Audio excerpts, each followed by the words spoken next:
Well, if you're going through a divorce, the last thing you want to do is vent or post a picture of your secret lover online. Take a listen to this. According to the American Academy of Matrimonial Lawyers, 81% of attorneys are going to Facebook and Twitter to get dirt on you and more money for their client.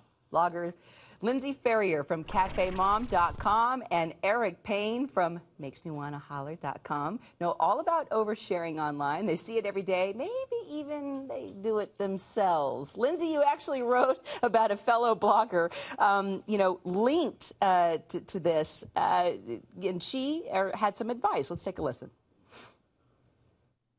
How am I going to feel about this in a year, in 5 years, in 10 years?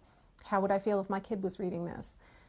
How would I feel if we're in the middle of divorce proceedings and I write this post and then my blog gets subpoenaed in court because we're hearing about that sort of thing happening now. So, Lindsay, what if we learned about oversharing like this, marriage, divorce on social media sites?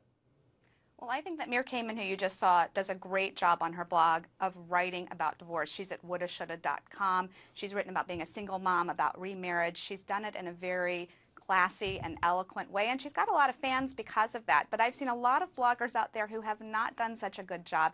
And I think it's because when you've gone through a divorce or you're going through a divorce, you have feelings of bitterness, resentment, betrayal maybe, anger. It's very hard to separate those feelings from your writing.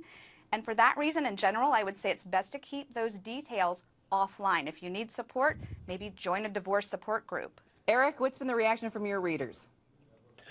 Well, I'd say it all goes back to talking out of turn. I mean, your marriage, even should it go bad, should it go south, your marriage is between you and that other person. And once you begin talking out of turn, you're breaking that relationship. I mean, the way you went into it was you went into it with the best intentions, so you should try to go out of it with the same intentions. On my blog, there's a certain level of secrecy that I maintain, even though I talk about marriage and family, and people respect that and they understand it.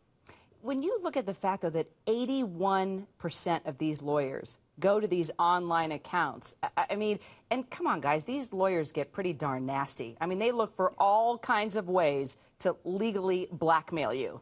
Eric? Yeah, they do. I mean, oversharing is an understatement. I mean, the thing about it is that these social media sites have become our quote-unquote friends, our friends in our heads. So when people go online and post any and everything, they think they're talking to a friend. No, they're actually just uploading all their personal data to a subpoenable server. And, I think you have to really at all times be aware of that. And it's not just divorce, right, Lindsay? I mean, we're talking about oversharing on a number of other things. I mean, it could be a custody battle for one reason or another.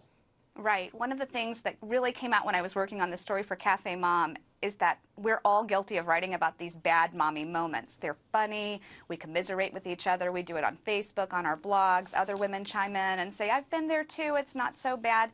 That's a thing that we all do, but those moments could be put together and used against us in court to prove that we are a bad mom and we don't deserve custody of our kids, and suddenly it's not so funny anymore. It's terrifying.